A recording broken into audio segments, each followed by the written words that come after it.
Hello everyone. बच्चों हम लोग डिस्कस कर रहे थे, लास्ट वीडियो में हमने डिस्कस किया था लाइफ साइकिल ऑफ प्लाज्मोडियम। ठीक है, बहुत इंपॉर्टेंट टॉपिक था, उसको अच्छे से देखें। जो हमारा वन शॉट रिविजन्स प्लान चल रहा है कॉम्पिटिटिव क्लासेस के लिए। तो आज हम लोग बायोलॉजी इन ह्यूमन वेलफेयर से ही टॉपिक ले रहे हैं, दैट इज़ एड्स। ये भी एक वन शॉट वीडियो होगा, बड़ा इंपॉर्टेंट है, अच्छे से देखें। तो इसमें क्या है कि एड्स क्या होता है, आप लोग अच्छे से देखें। The word AIDS stands for the acquired immunodeficiency syndrome. This means deficiency of immune system. तो हमारे इम्यून सेल्स जो होते हैं, जो वायरस है ना, कोई एक्वायर्ड इम्यूनोडेफिशिएंसी सिंड्रोम्स, मतलब कहीं से हम एक्वायर करते हैं वायरस जो हमारे इम्यून सिस्टम को वीक करता है during the life time of an individuals, indicating that is not a congenitals. मतलब इनहेरिटेड नहीं होता है, कहीं से एक्वायर्ड किया होता है एड्स। ठीक है। सिंड्रोम्स क्या होता है, means a group of symptoms, मतलब लार्ज नंबर ऑफ सिम्टम्स अगर बॉडी में अपियर्स होते हैं तो वो एड्स होता है। क्योंकि हम एड्स वाली डिजीज़ में जो वायरस होता है हम एक्वायर्ड करते हैं, वो डायरेक्ट हमारे इम्यून सेल्स पे इफेक्ट शो करता है, जिससे हमारी पूरी बॉडी वीक हो जाती है और large number of symptoms appear होना शुरू हो जाते हैं। देखो कैसे। AIDS was first reported 1981 and is the last 25 years are so it has spread all over the world, killing more than 25 million persons. तो मतलब ये डेटा आपको थोड़ा सा याद रखना होगा। देखो जैसे हमारे पास HIV स्ट्रक्चर है, जैसे जैसे मैं आप लोगों को बताऊंगा आपको ध्यान रखना है। HIV स्ट्रक्चर क्या होता है, आप सिंपल देख सकते हैं। AIDS is caused by the human immuno virus. AIDS जो है वो किससे काज होता है, ह्यूमन इम्यूनो डेफिशिएंसी वायरस से। A member of a group of virus is called retrovirus. क्या बोलेंगे इसको, retrovirus, which have an envelope including the RNA genome. Retrovirus क्या है बच्चे, RNA वायरस है। ठीक है। Retrovirus have lipids envelope having a protein spikes. देख रहे हैं आप लोगों को। तो इसमें क्या होता है कि इसमें क्या होते हैं, प्रोटीन स्पाइक्स प्रेजेंट होते हैं। ये प्रोटीन स्पाइक्स हैं इस वायरस के ऊपर, having a protein spikes and inside two protein capsids. तो अंदर क्या होंगे, दो वाइट कलर के आपको दिख रहे हैं प्रोटीन कैप्सिड्स हैं। एक इनर है जिसको P24 बोलते हैं, एक आउटर है जिसको P17 बोलते हैं। These are a protein capsid. Two single stranded RNA भी प्रेजेंट होगा, यहाँ पर देखिए two single stranded RNA present होगा HIV के स्ट्रक्चर्स में। And three types of enzymes having reverse transcriptase, integrase and protease. ये देखिए reverse transcriptase, integrase and protease, HIV के स्ट्रक्चर में ये एंजाइम्स प्रेजेंट होंगे। These three types of enzyme in virus and thick lipid envelope made up of plasma membrane। ये दिख रहा है आपको, thick lipid envelope which is a made up of plasma membranes having the structure of HIV। ठीक है ना। Structure of HIV have protein spikes that is known as glycoproteins। In spikes के top पे क्या है, glycoproteins प्रेजेंट होता है। ठीक है। ग्लाइकोप्रोटीन्स 120, स्पाइक्स के टॉप पे क्या होगा, glycoproteins 120 which is responsible for infections. ये पॉइंट आपको याद रखना है, नीट पॉइंट ऑफ व्यू से बहुत इंपॉर्टेंट है। Structure of HIV, two single stranded RNA आप लोगों ने देखे इसमें। ठीक है। और लिपिड इन्वेल्प से राइज होता हुआ glycoprotein 120 which is responsible for infections. ठीक है। और क्या था इसमें, स्ट्रक्चर ऑफ कैप्सिड HIV के स्ट्रक्चर में प्रेजेंट होता है, जिसको P17 और P24 कह रहे थे। और इसमें कुछ एंजाइम्स होते हैं, reverse transcriptase, integrase and protease. ये एंजाइम्स जो होते हैं, जैसे रिवर्स ट्रांसक्रिप्टेस एंजाइम किसके लिए चाहिए, RNA to form DNA। RNA से हमें DNA बनाने के लिए रिवर्स ट्रांसक्रिप्टेस चाहिए। इंटीग्रेस क्यों चाहिए, DNA से DNA को बाइंड करने के लिए। This is main structure of HIV। ठीक है। अब हम लोग इसको आगे देखते हैं। देखिए जैसे इसमें क्या आपने देखना है कि अब यहाँ पर कुछ सेल्स होते हैं, इंपॉर्टेंट सेल्स हैं कुछ। बच्चे मैंने यहाँ पर आप लोगों को क्या बताया कि दिस HIV इन्फेक्शन फॉर दो cells which have CD receptor. ये HIV किसको इन्फेक्ट करेगा, जिसके पास CD रिसेप्टर्स प्रेजेंट होंगे। ठीक है बेटा, ये किसको इन्फेक्ट करेंगे, जिसके पास CD रिसेप्टर्स प्रेजेंट होंगे। HIV इन्फेक्शंस इन्फेक्टेड फॉर दो cells which have CD4 receptor. तो CD4 रिसेप्टर किसके पास होंगे, हमारे इम्यून सेल्स के पास होंगे। मानो ये हमारे पास क्या है, इम्यून सेल है, ये हमारा इम्यून सेल है, इसके पास क्या है, ये CD4 रिसेप्टर प्रेजेंट है। CD4 रिसेप्टर जो है ये क्या करता है, when CD4 receptor bind with glycoprotein 120, ये CD4 रिसेप्टर बाइंड करेगा ग्लाइको प्रोटीन 120 के साथ। ठीक है ना। तो तब जाके जब इंटरेक्शंस होती है जब इंटरेक्शंस होती है ग्लाइकोप्रोटीन 120 की और CD4 रिसेप्टर के इंटरेक्शंस की एक दूसरे के साथ, तब पॉसिबल होती है HIV इन्फेक्शंस। ठीक है, तो अब आप बोलोगे कि CD4 रिसेप्टर किन किन सेल्स पे प्रेजेंट होता है, आप देख सकते हैं helper T sales helper T sales या T4 सेल्स भी, TH सेल्स भी बोल सकते हो, और मैक्रोफेजेस। ये दो टाइप्स के जो सेल्स होते हैं हमारी बॉडी में, ये क्या है हमारे इन सेल्स के, ये इम्यून सेल्स हैं, इनके ऊपर क्या प्रेजेंट होता है CD4 रिसेप्टर, जिसके साथ HIV स्ट्रक्चर का ग्लाइकोप्रोटीन 120 आके बाइंड होता है और इन्फेक्शन पॉसिबल होती है। बात समझ में आ रही है। अब देखिए NCERT की डायग्राम्स के अकॉर्डिंग हम लोग बात करेंगे। NCERT की जो डायग्राम्स है, देखिए बच्चे ये जो डायग्राम्स है ये क्या है, मतलब हमारे पास क्या है, रेट्रोवायरस है। ये देखिए ये क्या है, ये रेट्रोवायरस है। ठीक है, रेट्रोवायरस मतलब RNA virus. RNA virus surface है रिसेप्टर ग्लाइकोप्रोटीन 120। तो ये जो है रेट्रोवायरस के सरफेस पे क्या है, ग्लाइकोप्रोटीन 120 प्रेजेंट है ना। सरफेस है receptor, retrovirus surface have receptor that is a glycoprotein 120। और हम साथ में क्या बात कर रहे हैं, देखिए जैसे ये कौन सा सेल है, ये एनिमल सेल है। ठीक है, तो एनिमल सेल्स के सरफेस पे जो रिसेप्टर है, मानो ये हमारा इम्यून सेल है, तो हमारे सेल्स के सरफेस पे कौन सा रिसेप्टर प्रेजेंट है, CD4 रिसेप्टर। कौन सा रिसेप्टर प्रेजेंट है, CD4 receptor. But viral cells के सरफेस पे कौन सा रिसेप्टर है, वायरल स्ट्रक्चर्स के सरफेस पे ग्लाइकोप्रोटीन 120। ठीक है, इन दोनों की जब इंटरेक्शन होगी तभी इन्फेक्शन पॉसिबल होगी, राइट। देखो इसमें क्या होता है, जैसे इंटरेक्ट होगा तो इन्फेक्शन पॉसिबल होगी। अब इसमें क्या होता है कि जब सिंपल यहाँ पर CD4 और ग्लाइकोप्रोटीन्स का इंटरेक्शंस होगा, fuse and inter into the host cells. ठीक है, तो जब इनका इंटरेक्शंस होगा, फ्यूजन्स होगा, और ये जो ग्लाइकोप्रोटीन्स है ना, ग्लाइकोप्रोटीन 120 जो है फ्यूज करके किस में आ जाएगा, होस्ट सेल्स में इंटर कर जाएगा। ठीक है, तो होस्ट सेल्स में जब इंटर करेगा तो ग्लाइकोप्रोटीन्स जो वायरल स्ट्रक्चर है उसके पास दो इंपॉर्टेंट प्रोटीन्स कैप्सिड होती है। ठीक है, दो इंपॉर्टेंट प्रोटीन कैप्सिड होती है। ठीक है, वायरल स्ट्रक्चर्स के पास दो इंपॉर्टेंट प्रोटीन कैप्सिड होती है। एक इसके पास क्या होता है P17 और एक क्या होता है P24। बात समझ में आ रही है। तो ये एक्टिवेट हो जाती हैं। ठीक है, ये हमारे सेल्स में आके एक्टिवेट हो जाती हैं। एंड प्रोटीएस एंजाइम्स, ठीक है, protease enzymes break down the host proteins capsid. ठीक है, जो हमारे होस्ट में इस कैप्सिड को प्रोटीएस एंजाइम्स क्या करेगा, ब्रेक डाउन करेगा। ठीक है, और इससे क्या होगा, and release out genome that is known as RNA। बात समझ में आ रही है। जो RNA होता है ना, जो RNA है जिसके सरफेस पे GP120 है, वो जब हमारी बॉडी में इंटर होता है और वो साथ में क्या इंटर कर देता है, P17 वाले प्रोटीन्स और P24 वाले, और ये क्या रिलीज करते हैं, प्रोटीएस एंजाइम्स। और ये प्रोटीएस एंजाइम जो होते हैं ये ब्रेक डाउन करते हैं, है ना, हमारे होस्ट के अंदर इस प्रोटीन कैप्सिड को, और रिलीज कर देते हैं, है ना, जीनोम से बाहर। तो बाहर आ गया RNA, है ना, हमारे पास क्या आ गया, RNA आ गया। ठीक है, जिसको हम वायरल DNA बोलते हैं। ये क्या आ गया, वायरल DNA। अब देखिए this RNA have two types of enzyme. ये जो RNA है, आपने देखा RNA कैसे बना, ठीक है ना। तो इस RNA के पास दो टाइप के क्या हैं, दो टाइप्स के क्या हैं, टू टाइप्स ऑफ एंजाइम्स, एक इंटीग्रेस और एक रिवर्स ट्रांसक्रिप्टेस। एक है रिवर्स ट्रांसक्रिप्टेस और एक है इंटीग्रेस। इस RNA के पास दो इंपॉर्टेंट एंजाइम्स हैं। ठीक है बच्चे, अब इसमें देखो, जैसे सबसे पहले रिवर्स ट्रांसक्रिप्टेस एंजाइम जो है it form RNA to DNA। तो ये क्या करेगा, जो रिवर्स ट्रांसक्रिप्टेस एंजाइम होगा, है ना, वो क्या करेगा, RNA को DNA में कन्वर्ट करेगा। इस RNA को, ये वाला जो RNA है, देखो ये RNA जो है इसको DNA में कन्वर्ट करेगा। कौन, रिवर्स ट्रांसक्रिप्टेस। ठीक है, एंड दिस DNA है ऑलरेडी इंटीग्रेस। तो इस DNA के पास क्या, ऑलरेडी इंटीग्रेस एंजाइम्स प्रेजेंट होगा। And this DNA enter our genomes with the help of this enzyme that is known as integrase. तो ये जो DNA है, ये DNA हमारे जीनोम्स में एंटर कर देगा with the help of integrase enzymes. And this viral DNA use our translation mechanisms.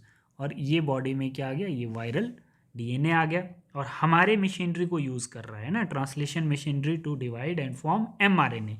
क्या करेगा, अब ये बनाएगा आगे mRNA, new viruses are produced, ठीक है। And some mRNA directly converted into virus and some form proteins and viral proteins, this is known as viral formations. तो इसने क्या बना लिए, न्यू क्लोन्स बना लिए, न्यू वायरसेस बना लिए, ठीक है। और this mechanism affect the immune cell that is known as macrophages.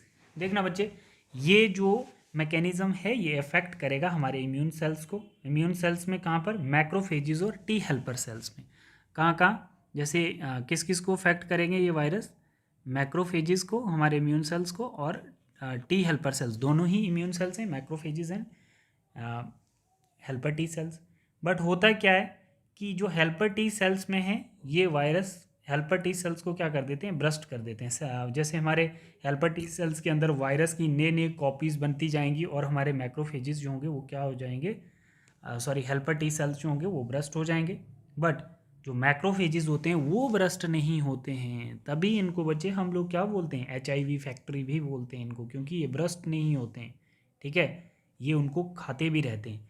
तो ये जो हैं ये ब्रस्ट नहीं होंगे और हेल्पर टी सेल्स जो हैं ये ब्रस्ट हो जाएंगे and infected the other sales. जो हेल्पर टी सेल्स होंगे इनका नंबर क्या हो जाएगा, इम्यूनिटी कम होती जाएगी। हेल्पर टी सेल्स ब्रस्ट होते जाएंगे, इनका नंबर कम होता जाएगा, ठीक है। और HIV फैक्ट्री जो मैक्रोफेजिस होंगे ये क्या होंगे, ये ब्रस्ट नहीं होंगे। तो जो ब्रस्ट हो जाएंगे वो नेक्स्ट सेल्स को इन्फेक्ट करेंगे और उतने ही मरते जाएंगे और उनका नंबर कम होता जाएगा, ठीक है बच्चे। तो ये हमारी डायग्राम्स थी। इसमें हम लोग थोड़ा थ्योरी वाला पार्ट देख लेते हैं। अब एट द एंड हम लोगों ने इसमें एक चीज़ देखी है, वायरल RNA के पास GP120 था और होस्ट सेल्स के पास CD4 है। दोनों की इंटरेक्शन से इन्फेक्शन पॉसिबल है, ठीक है। बट दो इंपॉर्टेंट एंजाइम्स का भी बहुत ज़्यादा रोल रहा। एक हमारे पास रिवर्स ट्रांसक्रिप्टेज जो RNA से DNA बना रहा है, और DNA के पास ऑलरेडी इंटीग्रेस एंजाइम होता है, और वो इंटीग्रेस जो है वो क्या करता है, इस वायरल DNA को इंसर्ट करता है हमारे जीनोम्स में, और यहाँ पर हमारे ट्रांसलेशन मैकेनिज्म्स को यूज़ करके वायरल RNA जो है वो क्या कर दे रहा है, वायरल DNA जो है वो फर्दर आगे कॉपी बना के मैक्रोफेजिस के अंदर मैक्रोफेजिस को भी ख़राब कर रहा है और हमारे हेल्पर टी सेल्स को ब्रस्ट कर रहा है, ठीक है। तो ऐसे हमारा इम्यून सिस्टम डिक्रीज़ हो जाता है और HIV एड्स डिजीज़ काज हो जाती है, ठीक है। तो अब हम लोग इसका कुछ थ्योरी पार्ट भी देख लेते हैं बच्चे। अब इसमें क्या होता है, this is repeated leading to the progressive decrease in the number of helper T lymphocyte in the body of infected persons. But एक नॉर्मल रेंज होती है इनकी, देखो in normal human number of helper T cells 1200 पर mm³, ठीक है, ये normal range है। तो किसी भी पैथोजेनिक एजेंट के लिए, HIV के लिए एंटर होने के लिए, या पैथोजेन डिजीज काजिंग एजेंट को एंटर होने के लिए उसका अपॉर्चुनिस्टिक इन्फेक्शन जो होता है वो स्टार्ट होता है, HIV infection. If number less than 200 mm³, तो तब हमें कोई भी इन्फेक्शन काज हो सकती है। देखिए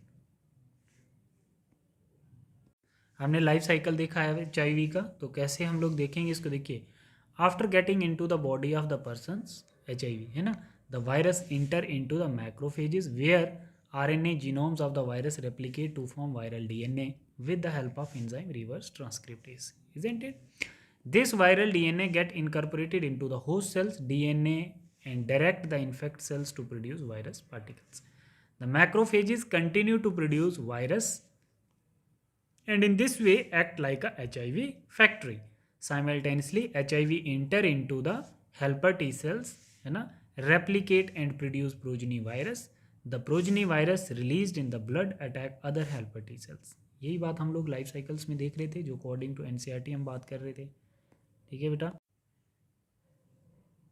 it is important to note that HIV AIDS is not spread by mere touch, है ना, or physical contact, it's spread only through body fluid, है ना, जैसे हम ब्लड ट्रांसफ्यूज करें या सलाइवा हो गया, बहुत सारी चीज़ों से। It is hence imperative for the physical and physiological well-being that the HIV AIDS infected persons are not isolated from the family and society, ठीक है बेटा। there is always a time lag between the infections and appearance of AIDS symptom. This period may vary from a few months to many years, usually 5 to 10 years, ठीक है। तो ये infection चल सकती है, फिर उसके बाद इंसान की डेथ भी हो सकती है। ट्रांसमिशन ऑफ HIV इन्फेक्शन, तो कैसे कैसे ट्रांसमिट हो सकती है एक इन्फेक्टेड पर्सन से एक हेल्दी पर्सन में?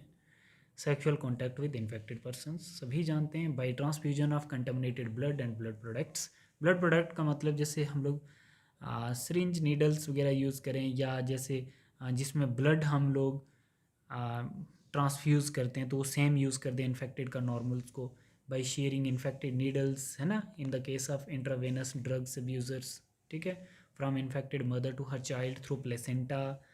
अच्छा, so peoples who are at high risk of getting this infection include individuals who have multiple sexual partners, ठीक है, drug addicts who take drug intravenously, individuals who have required repeated blood transfusions, and children born to an HIV infected mothers, ठीक है बेटा।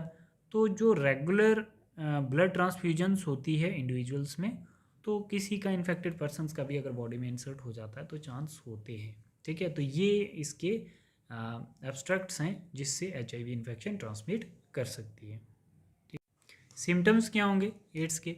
The person suffer from bouts of fever, diarrhoea and weight loss due to decrease in the number of helper T lymphocytes. The person start suffering from infections that could have been otherwise overcome, such as those due to bacteria, especially Mycobacterium tuberculosis हो सकती है ना, immune cell जब week हो जाते हैं हमारी body में, ट्यूबरक्लोसिस हो सकती है, वायरल डिजीज़ हो सकती है ना, वायरस पैथोजेनिक एजेंट्स होगा जब इम्यून सेल डेड हो जाएंगे, fungi and even parasites like toxoplasma, ठीक है। If helper T sales number less than 200 mm3, opportunistic infection, opportunistic infections, ये अपॉर्चुनिटीज़ है इन्फेक्शंस के लिए जब हमारे हेल्पर टी सेल्स या इम्यून सेल्स जो हैं लेस देन 200 mm3 से हो जाएंगे, तो ये इन्फेक्शंस हमारी बॉडी में कॉज हो सकती हैं। बहुत इंटरेस्टिंग सा फैक्ट है, क्वेश्चन यहाँ पर नीट पूछता है, डायग्नोस्टिक टेस्ट एंड ट्रीटमेंट्स, आप लोग क्या करोगे? डायग्नोस्टिक टेस्ट एंड ट्रीटमेंट्स जो हैं, a widely use diagnostic test for AIDS is enzyme linked immunosorbent assay. तो ये मैंने बायोटेक में बच्चों को समझाया था कि एलिजा टेस्ट कैसे परफॉर्म करते हैं, ठीक है। तो एलिजा टेस्ट होता है HIV की आइडेंटिफिकेशंस के लिए, बात समझना, एलिजा टेस्ट क्या होता है? फॉर आइडेंटिफिकेशन ऑफ HIV, है ना। और जब हमें HIV पॉजिटिव आ जाएगा तो फिर हमें एक कन्फर्मेटरी टेस्ट देना पड़ता है, ठीक है ना। कन्फर्मेशन टेस्ट जो होता है उसको हम वेस्टर्न ब्लॉटिंग टेस्ट कहते हैं, ठीक है। तो वो जब पॉजिटिव आ जाता है तो फिर एक पेशेंट्स को कंप्लीटली कंफर्म कहा जाता है कि he or she are suffer from HIV infections, ठीक है बच्चे। अब इसमें क्या होता है कि हम लोग ट्रीटमेंट्स क्या दे सकते हैं, है ना। ट्रीटमेंट्स हम लोग ना जो हमारे वायरस के जो इंजाइम्स होते हैं, है ना, वायरस स्ट्रक्चर में जो इंजाइम्स होते हैं हम उनको टारगेट करते हैं, है ना, to and form drugs. Treatment of AIDS which anti retroviral drugs is only partially effective, they can only prolong the life of the patient but can not prevent death which is inevitable. हम death नहीं रोक सकते हैं but उसकी life को up to 30 years तक लेके जा सकते हैं, अप टू डॉट, ठीक है। तो हम ड्रग्स जैसे देखो रिवर्स ट्रांसक्रिप्टेस इनहिबिटर, तो रिवर्स ट्रांसक्रिप्टेस होस्ट सेल्स के अंदर क्या करते हैं, वो RNA को DNA में कन्वर्ट करते हैं, ठीक है। RNA को किस में, मतलब जैसे ऐसे क्या होता है DNA से RNA बनता है, बट रिवर्स ट्रांसक्रिप्टेस इनहिबिटर एक एंजाइम है जो क्या करता है, रिवर्स ट्रांसक्रिप्टेस एंजाइम RNA को DNA में कन्वर्ट करता है। तो रिवर्स ट्रांसक्रिप्टेस एंजाइम्स के लिए एक हमने इनहिबिटर बनाया है जिसको हम बोलते हैं एजिटोथाइमाडीन्स, ये एक ड्रग है, ठीक है, जहाँ पर RNA से DNA नहीं बन पाए, जिसको वायरल DNA कहा जाता था। प्रोटीएस एंजाइम्स के लिए जो वायरस का स्ट्रक्चर में एंजाइम प्रेजेंट है, प्रोटीएस एंजाइम, उसके लिए भी एक इनहिबिटर बनाया गया है ताकि जो प्रोटीएस एंजाइम है वो क्या करता है, DNA से DNA को ना जोड़ने दे। तो उसके लिए भी एक रेटनोवायर ड्रग्स बनाया गया to treat HIV by this drugs, ठीक है। तो और भी बहुत सारी ड्रग्स हैं बट ये जो मेन ड्रग्स हैं AZT और रेटिनोवायर to treat the HIV infections, इनको थोड़ा सा ध्यान में दें, ठीक है बेटा। अभी इसमें आप लोग देखिए prevention of AIDS, as AIDS has no cure, simple prevention is the best option. Moreover HIV infection more often spread due to conscious behavior patterns and is not something that happens inadvertently like pneumonia or typhoid. Of course, infection in blood transfusion patients new Burns है ना, mother से भी हो सकता है through placenta, में take place due to पोर मॉनिटरिंग्स है ना, कम केयरिंग वाले इंसान को भी हो सकता है। The only excuse may be ignorance and it has been rightly said don't die of ignorance. ठीक है, in our country the national AIDS control organisations, NACO एक ऑर्गेनाइजेशंस गवर्नमेंट और प्राइवेट के द्वारा बनाई गई है, and other non governmental organisations are doing a lot to educate peoples about AIDS. AIDS की अवेयरनेस कैंप लगते हैं, ठीक है, उसमें लोगों को बताया जाता है कि एड्स कैसे स्प्रेड होती है, कैसे हमें एड्स से बचना है, क्योंकि इसका ट्रीटमेंट नहीं है, इसीलिए इसकी प्रिकॉशंस जो हैं, प्रिवेंशन एक बेस्ट ऑप्शन है। ठीक है, who has started a number of programs to prevent the spreading of HIV infection, making blood है ना safe from blood bank।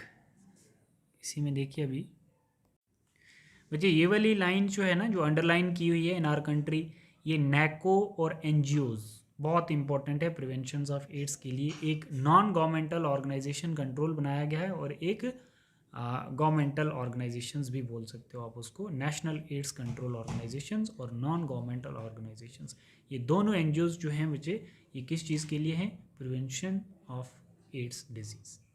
ठीक है, तो ये हमारा एड्स का टॉपिक ख़त्म हो गया है। तो ये चैप्टर इसके साथ हमारा ख़त्म होने को है। अब इसका एक लास्ट वीडियो बचता है जिसको हम लोग क्या बोलते हैं, ड्रग्स अब्यूजेस। तो एक और वीडियो मैं आपको इसका सेंड करूँगा तो हमारा चैप्टर ये ख़त्म हो जाएगा।